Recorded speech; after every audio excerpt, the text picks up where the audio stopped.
Hi, and welcome to the Packer TV. I'm Dean Cooper. And I'm Tamara Lansky. Packer TV is the place for all of your industry news. Now, September is the kickoff to the NFL and college football seasons. But you won't be watching alone, what with great fruit and veggies in front of the TV with you. Now, one college team is going a step further and actually practicing with the vegetables. And I'll explain a little later. Nice. Now, here's what you'll see today on the show.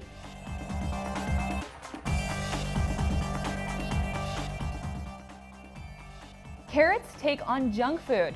A freeze cuts Chile's avocado crop. And an opinion on food service struggles. This cast is proudly brought to you by Bland Farms. Be part of finding a cure. A carrot company is taking on the big boys of food marketing with a new advertising campaign. Ashley Bentley reports that Bakersfield, California-based Bolt House Farms plans to spend $25 million to pit its baby carrots against junk food, and it's asking competitors to join the initiative. In the campaign, the Bolt House brand, which claims 50% of the market, is replaced by the Baby Carrots brand, and different grower shippers will be able to use the same packaging. Chief Marketing Officer Brian Reese says the obesity crisis in the U.S., along with consumer demand for value, puts baby carrots in a perfect position to see growth in consumer demand.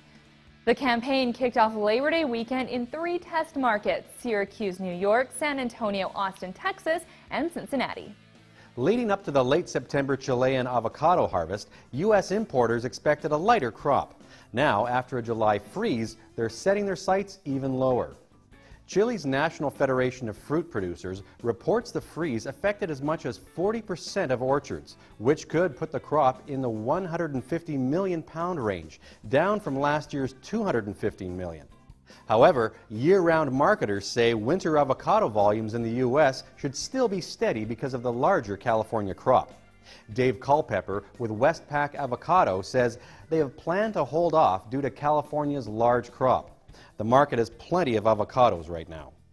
To show our dedication to those battling breast cancer, Bland Farms is going pink.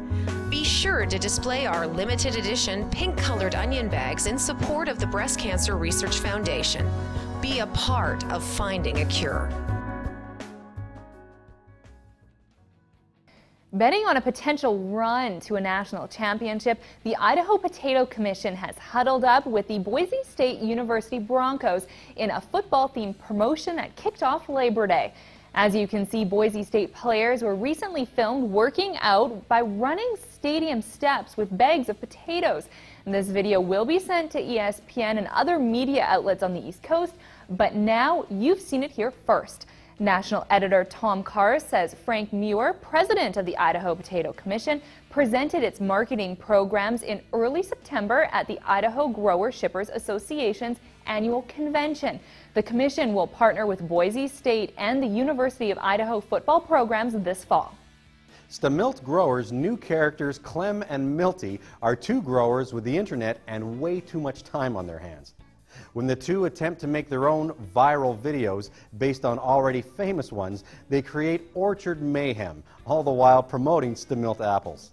The characters are fictional growers created by a Wenatchee, Washington studio.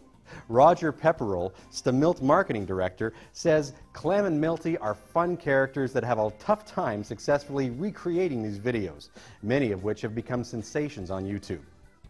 5 videos can be found on YouTube, Stamilt's blog, and the Facebook pages for Clem and Milty, and there are plans for Stamilt to film and release even more. Now, with a preview of the high-priced garlic crop, here's Andy Nelson. In our 61 years of business, we have never seen such a market, Louis Heimel of Spice World told me. There are several reasons for the extremely strong market, according to shippers and importers. But at the top of the list is a big shortage out of industry leader China. In the first half of September, shippers were sourcing product from China and California, and 10-pound cartons of California garlic were selling for $32.50, up from $30 last year. For the Packer TV, this is Markets Editor Andy Nelson. In today's Packer Editorial Board's opinion piece, Fred Wilkinson tackles food service struggles. Tough times in the restaurant industry are a challenge for produce marketers. A National Restaurant Association study finds wholesale food prices up more than 5% in July compared to a year ago. driven in part by fresh produce costs. Nearly half of restaurant operators say same-store sales and traffic fell in July as well. But recent NRA and PMA research finds 3/4 of consumers say they are trying to eat healthier in restaurants, and 75% of operators say putting a spotlight on fresh produce drives customers to their restaurants. Suppliers and buyers both have a stake in finding mutually profitable price points that will allow them to satisfy the dining public's demand for healthful entrees and side dishes. This is Fred Wilkinson for the Packer Editorial Board. That does it for us on the Packer TV today, but before you head to another website, be sure to sign up for our email alerts so you know when the next webcast is available. Definitely. And after you've done that, we will see you next week with even more great industry news.